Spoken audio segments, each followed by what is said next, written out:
เตรียมตัวกราบพระทำวัดเย็นครับทั้งหมดกราบพระพร้อมกันครับกราบกราบกราบกราบบารมีธรรมพ่อแม่ครูบาอาจารย์ครับทั้งหมดกล่าวคำบูชาพระรัตนตรัยพร้อมกันอิมินาสการะนะพุทธังอภิปูชยามะอิมินาสการะนะธัมมังอภิปูชยามะอิมินาสการะนะสังฆังอภิปูชยามะอะระหังสัมมาสัมพุทโธภควาพุทธังภควันตังอภิวาเทมิสวากขาโตภควตาธัมโมธัมมังนามัสสามิสุปฏิปันโนภควโตสาวกสังโฆสังฆังนะมามิขันธรรมยังพุทธัสสะภะคะวะโตปุพพาคณมะการังกโรมะเสนะโมตัสสะภะคะวะโตอะระหะโตสัมมาสัมพุทธัสสะนะโมตัสสะภะคะวะโตอะระหะโตสัมมาสัมพุทธัสสะนะโมตัสสะภะคะวะโตอะระหะโตสัมมาสัมพุทธัสสะพุทธังสรณังคัจฉามิธัมมังสรณังคัจฉามิสังฆังสรณังคัจฉามิทุติยมปิพุทธังสรณังคัจฉามิทุติยมปิธัมมังสรณังคัจฉามิทุติยมปิสังฆังสรณังคัจฉามิตาติยมปิพุทธังสรณังคัจฉามิตาติยมปิธัมมังสรณังคัจฉามิตาติยมปิสังฆังสรณังคัจฉา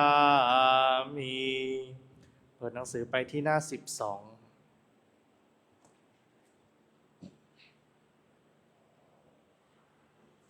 หันธรรมยังปฏิจจสมุปปาทาธัมเมสุอิทัปปัจจยตาทิธรรมปะทังพนามาเสอิทัภิกขเวอริยสาวโกปฏิจจสมุปปาทันเยวะสาธุกังโยนิโสมนสิกโรติภิกษุทางหลายอริยสาวกในธรรมวินัยนี้ย่อมกระทำไว้ในใจโดยแยบคายเป็นอย่างดีซึ่งปฏิจจสมุปบาทนั้นเทียวดังนี้ว่าอิมัสสมิงสติอิทังโหติเมื่อสิ่งนี้มีสิ่งนี้ย่อมมี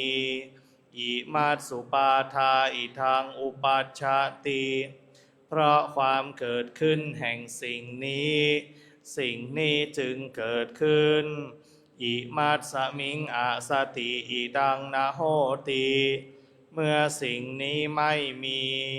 สิ่งนี้ย่อมไม่มีอิมัสสะนิโรธาอิทังนิรุชชติเพ เพราะความดับไปแห่งสิ่งนี้ สิ่งนี้จึงดับไปยะทิทัง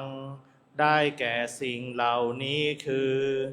อวิชชาปัจจยาสังขาราเพราะมีอวิชชาเป็นปัจจัยจึงมีสังขารทั้งหลายสังขาระปัจจยาวิญญาณังเพราะมีสังขารเป็นปัจจัยจึงมีวิญญาณวิญญาณปัจจยานามรูปังเพราะมีวิญญาณเป็นปัจจัยจึงมีนามรูปนามรูปปัจจยาสลายตานังเพราะมีนามรูปเป็นปัจจัยจึงมีสลายตนะสลายตนะปัจจยาภัสโสเพราะมีสลายตนะเป็นปัจจัยจึงมีผัสสะผัสสะปัจจยาเวทนาเพราะมีผัสสะเป็นปัจจัยจึงมีเวทนาเวทนาปัจจยาตัณหาเพราะมีเวทนาเป็นปัจจัยจึงมีตัณหาตัณหาปัจจยาอุปาทานังเพราะมีตัณหาเป็นปัจจัยจึงมีอุปาทานอุปาทานาปัจจยาภโวเพราะมีอุปาทานเป็นปัจจัยจึงมีภพภาวะปัจจยาชาติเพราะมีภพเป็นปัจจัยจึงมีชาติชาติปัจจยาชรามรณังโสกปริเทวทุกขโทมนัสสุปายาสาสัมภวันติเพราะมีชาติเป็นปัจจัยชรามรณะโสกปริเทวทุกขโทมนัสอุปายาสะทางหลายจึงเกิดขึ้นครบถ้วนเอวะเมตัสสะเกวลัสสะทุกขขันธัสสะสมุทัยโยโหติความเกิดขึ้นพร้อมแห่งกองทุกข์ทั้งสิ้นนี้ย่อมมีด้วยอาการอย่างนี้อวิชชายะตะเววะอะเสสะวิราคะนิโรธาสังขาระนิโรโธเพราะความจางคลายดับไปโดยไม่เหลือแห่งอวิชชานั้นเทียวจึงมีความดับแห่งสังขารสังขาระนิโรธาวิญญาณนิโรโธเพราะมีความดับแห่งสังขารจึงมีความดับแห่งวิญญาณวิญญาณนิโรธานามรูปนิโรโธเพราะมีความดับแห่งวิญญาณจึงมีความดับแห่งนามรูปนามรูปนิโรธาสาลายตนะนิโรโธเพราะมีความดับแห่งนามรูปจึงมีความดับแห่งสาลายตนะสาลายตนะนิโรธาผัสสะนิโรโธเพราะมีความดับแห่งสาลายตนะมีความดับแห่งผัสสะผัสสะนิโรธาเวทนานิโรโธเพราะมีความดับแห่งผัสสะจึงมีความดับแห่งเวทนาเวทนานิโรธาตัณหานิโรโธเพราะมีความดับแห่งเวทนาจึงมีความดับแห่งตัณหาตัณหานิโรธาอุปาทานะนิโรโธเพราะมีความดับแห่งตัณหาจึงมีความดับแห่งอุปาทานอุปาทานะนิโรธาภวะนิโรโธเพราะมีความดับแห่งอุปาทานจึงมีความดับแห่งภพภาวะนิโรธาชาตินิโรโธเพราะมีความดับแห่งภพจึงมีความดับแห่งชาติ ชาตินิโรธาชรามรณังโสกะปริเทวะทุกขโทมนัสสุปายาสาเพราะมีความดับแห่งชาตินั้นแลชรามรณะโสกะปริเทวะทุกขโทมนัสอุปายาสะทางหลายจึงดับสิ้นเอวะเมตัสสะเกวลัสสะทุกขคันทัสสะนิโรโธโหติติความดับลงแห่งกองทุกข์ทั้งสิ้นนี้ย่อมมีด้วยอาการอย่างนี้ดังนี้เปิดไปหน้าที่23อันธรรมยังอนัตตลักขณะสุตตปทังพนามะเสข้าพระเจ้าคือพระอานนทเถระได้ฟังมาแล้วอย่างนี้สมัยหนึ่งพระผู้มีพระภาคเจ้าประทับอยู่ณป่าอิสิปตนมฤคทายวันใกล้พระนครพาราณสีที่นั่นแลพระผู้มีพระภาคเจ้าตรัสเรียกภิกษุปัญจวัคคีย์มาตรัสว่าดูก่อนภิกษุทั้งหลายรูปมิใช่ตัวตนดูก่อนภิกษุทั้งหลายก็หากรูปนี้จักเป็นตัวตนแล้วไซรูปนี้คงไม่เป็นไปเพื่ออาพาธและสัตว์พึงได้ในรูปตามใจปรารถนาว่าขอรูปของเราจงเป็นอย่างนี้เถิดขอรูปของเราอย่าได้เป็นอย่างนั้นเลยดูก่อนภิกษุทั้งหลายก็เพราะเหตุที่รูปมิใช่ตัวตนฉะนั้นรูปจึงเป็นไปเพื่ออาพาธและสัตว์ก็ไม่ได้ในรูปตามใจปรารถนาว่าขอรูปของเราจงเป็นอย่างนี้เถิดขอรูปของเราอย่าได้เป็นอย่างนั้นเลยดังนี้เวทนามิใช่ตัวตนดูก่อนภิกษุทั้งหลายก็หากเวทนานี้จักเป็นตัวตนแล้วไซเวทนานี้คงไม่เป็นไปเพื่ออาพาธและสัตว์พึงได้ในเวทนาตามใจปรารถนาว่าขอเวทนาของเราจงเป็นอย่างนี้เถิดขอเวทนาของเราอย่าได้เป็นอย่างนั้นเลยดูก่อนภิกษุทั้งหลายก็เพราะเหตุที่เวทนามิใช่ตัวตนฉะนั้นเวทนาจึงเป็นไปเพื่ออาพาธและสัตว์ก็ไม่ได้ในเวทนาตามใจปรารถนาว่าขอเวทนาของเราจงเป็นอย่างนี้เถิดขอเวทนาของเราอย่าได้เป็นอย่างนั้นเลยดังนี้สัญญามิใช่ตัวตนดูก่อนภิกษุทั้งหลายก็หากสัญญานี้จักเป็นตัวตนแล้วไซสัญญานี้คงไม่เป็นไปเพื่ออาพาธ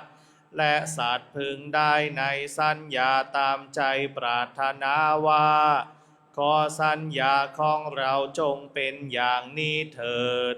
ขอสัญญาของเราอย่าได้เป็นอย่างนั้นเลยดูก่อนภิกษุทั้งหลายก็เพราะเหตุที่สัญญามิใช่ตัวตนฉะนั้นสัญญาจึงเป็นไปเพื่ออาพาธและสัตว์ก็ไม่ได้ในสัญญาตามใจปรารถนาว่าขอสัญญาของเราจงเป็นอย่างนี้เถิดขอสัญญาของเราอย่าได้เป็นอย่างนั้นเลยดังนี้สังขารทั้งหลายมิใช่ตัวตนภิกษุทั้งหลายก็หากสังขารทั้งหลายนี้จักเป็นตัวตนแล้วไซสังขารทั้งหลายนี้คงไม่เป็นไปเพื่ออาพาธ และสัตว์พึงได้ในสังขารทั้งหลายตามใจปรารถนาว่าขอสังขารทั้งหลายของเราจงเป็นอย่างนี้เถิดขอสังขารทั้งหลายของเราอย่าได้เป็นอย่างนั้นเลยดูก่อนภิกษุทั้งหลายก็เพราะเหตุที่สังขารทั้งหลายมิใช่ตัวตนฉะนั้นสังขารทั้งหลายจึงเป็นไปเพื่ออาพาธ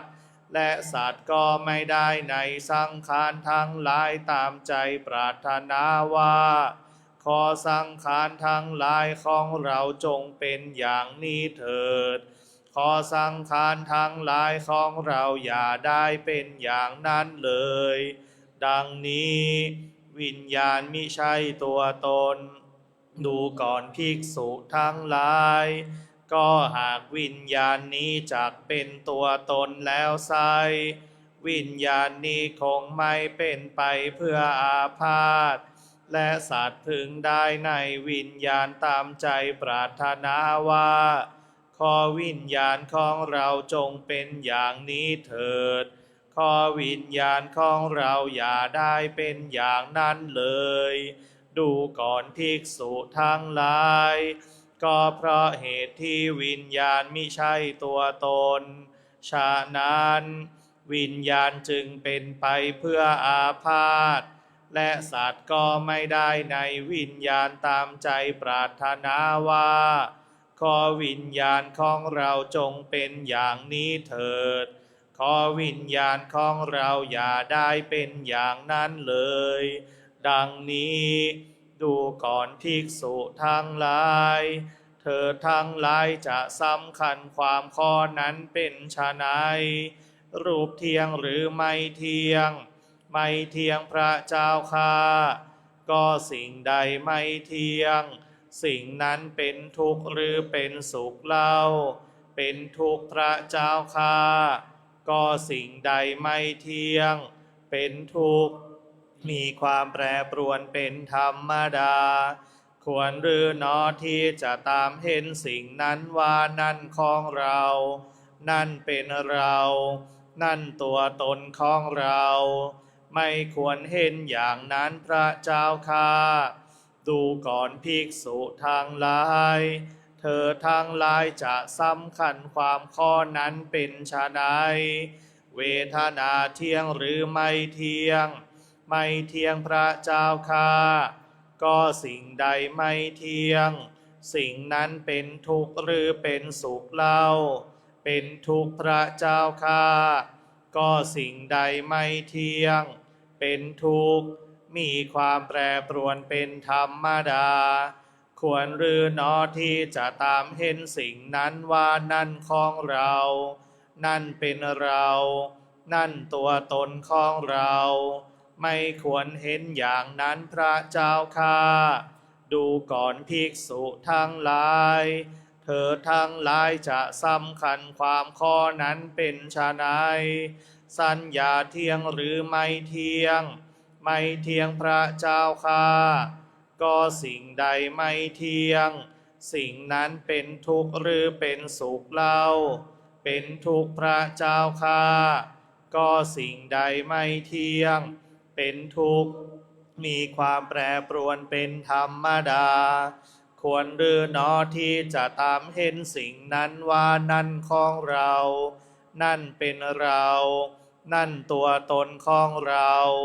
ไม่ควรเห็นอย่างนั้นพระเจ้าข้าดูก่อนภิกษุทั้งหลายเธอทั้งหลายจะสำคัญความข้อนั้นเป็นไฉนสังขารเที่ยงหรือไม่เที่ยงไม่เที่ยงพระเจ้าข้าก็สิ่งใดไม่เที่ยงสิ่งนั้นเป็นทุกข์หรือเป็นสุขเล่าเป็นทุกข์พระเจ้าข้าก็สิ่งใดไม่เที่ยงเป็นทุกข์มีความแปรปรวนเป็นธรรมดาควรหรือหนอที่จะตามเห็นสิ่งนั้นว่านั่นของเรานั่นเป็นเรานั่นตัวตนของเราไม่ควรเห็นอย่างนั้นพระเจ้าข้าดูก่อนภิกษุทั้งหลาย เธอทั้งหลายจะสำคัญความข้อนั้นเป็นไฉนวิญญาณเที่ยงหรือไม่เที่ยงไม่เที่ยงพระเจ้าข้าก็สิ่งใดไม่เที่ยงสิ่งนั้นเป็นทุกข์หรือเป็นสุขเล่าเป็นทุกข์พระเจ้าข้าก็สิ่งใดไม่เที่ยงเป็นทุกข์มีความแปรปรวนเป็นธรรมดาควรหรือหนอที่จะตามเห็นสิ่งนั้นว่านั่นของเรานั่นเป็นเรานั่นตัวตนของเราไม่ควรเห็นอย่างนั้นพระเจ้าข้าดูก่อนภิกษุทั้งหลายเพราะเหตุนั้นแลรูปอย่างใดอย่างหนึ่งทั้งที่เป็นอดีตอนาคตและปัจจุบันภายในก็ตามภายนอกก็ตามหยาบก็ตามละเอียดก็ตามเลวก็ตามประณีตก็ตามอยู่ในที่ไกลหรือที่ไกลก็ตามรูปทั้งหมดเป็นเพียงสักว่ารูปเธอทั้งหลายพึงเห็นด้วยปัญญาอันชอบตามความเป็นจริงอย่างนี้ว่านั่นไม่ใช่ของเรานั่นไม่ใช่เรานั่นไม่ใช่ตัวตนของเราดังนี้เวทนาอย่างใดอย่างหนึ่งทั้งที่เป็นอดีตอนาคตและปัจจุบัน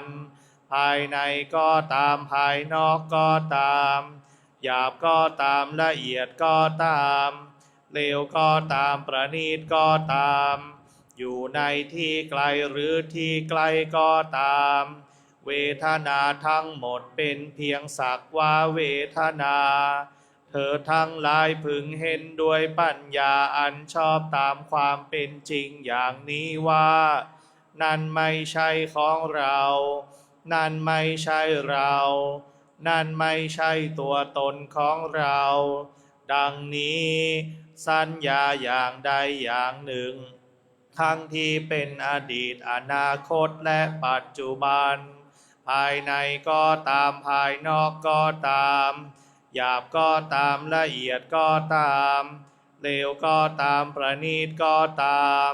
อยู่ในที่ไกลหรือที่ไกลก็ตาม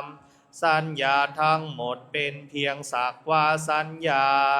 เธอทั้งหลายพึงเห็นด้วยปัญญาอันชอบตามความเป็นจริงอย่างนี้ว่านั่นไม่ใช่ของเรานั่นไม่ใช่เรานั่นไม่ใช่ตัวตนของเราดังนี้สังขารอย่างใดอย่างหนึ่งทั้งที่เป็นอดีตอนาคตและปัจจุบันภายในก็ตามภายนอกก็ตามหยาบก็ตามละเอียดก็ตามเลวก็ตามประณีตก็ตามอยู่ในที่ไกลหรือที่ไกลก็ตามสังขารทั้งหมดเป็นเพียงสักว่าสังขารเธอทั้งหลายพึงเห็นด้วยปัญญาอันชอบตามความเป็นจริงอย่างนี้ว่านั่นไม่ใช่ของเรานั่นไม่ใช่เรานั่นไม่ใช่ตัวตนของเราดังนี้วิญญาณอย่างใดอย่างหนึ่งทั้งที่เป็นอดีตอนาคตและปัจจุบันภายในก็ตามภายนอกก็ตามหยาบก็ตามละเอียดก็ตามเลวก็ตามประณีตก็ตามอยู่ในที่ไกลหรือที่ไกลก็ตามวิญญาณทั้งหมดเป็นเพียงสักว่าวิญญาณเธอทั้งหลายพึงเห็นด้วยปัญญาอันชอบตามความเป็นจริงอย่างนี้ว่านั่นไม่ใช่ของเรานั่นไม่ใช่เรานั่นไม่ใช่ตัวตนของเราดังนี้ดูก่อนภิกษุทั้งหลายอริยสาวกฟังและเห็นอย่างนี้แล้วย่อมเบื่อหน่ายแม้ในรูปย่อมเบื่อหน่ายแม้ในเวทนาย่อมเบื่อหน่ายแม้ในสัญญาย่อมเบื่อหน่ายแม้ในสังขารย่อมเบื่อหน่ายแม้ในวิญญาณเมื่อเบื่อหน่ายย่อมคลายกำหนัด เพราะคลายกำหนัดจิตย่อมหลุดพ้นเมื่อจิตหลุดพ้นแล้วย่อมมีญาณอย่างรู้ว่าหลุดพ้นแล้วย่อมรู้ชัดว่าชาติสิ้นแล้วพรหมจรรย์อยู่จบแล้วกิจที่ควรทำเสร็จแล้ว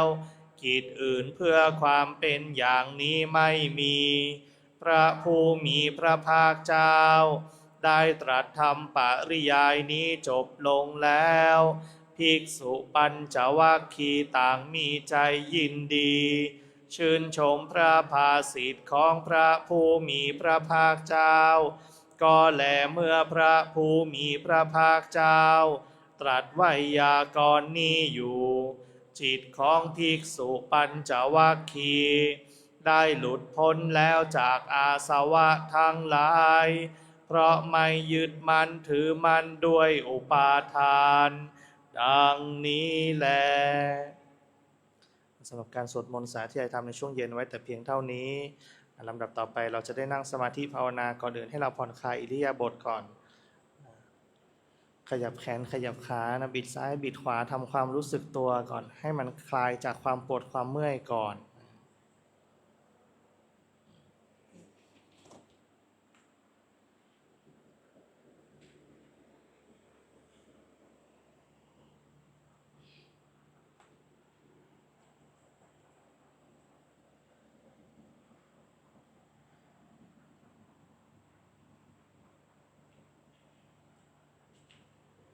ให้เราอธิษฐานรับพระกรรมฐานพร้อมกันครับข้าพเจ้าขอตั้งจิตอธิษฐานด้วยสัจจะวาจาว่าข้าพเจ้าจะเป็นผู้มีสติมีสัมปชัญญะโดยกระทำไว้ในใจว่าข้าพเจ้าจะทำความรู้สึกตัวในขณะหายใจเข้ายาวในขณะหายใจออกยาวในขณะหายใจเข้าสั้นในขณะหายใจออกสั้นตลอดการนั่งสมาธิภาวนาอิมังกัมมัฏฐานังอธิฏฐามิอิมังภาวนานังอธิฏฐามิ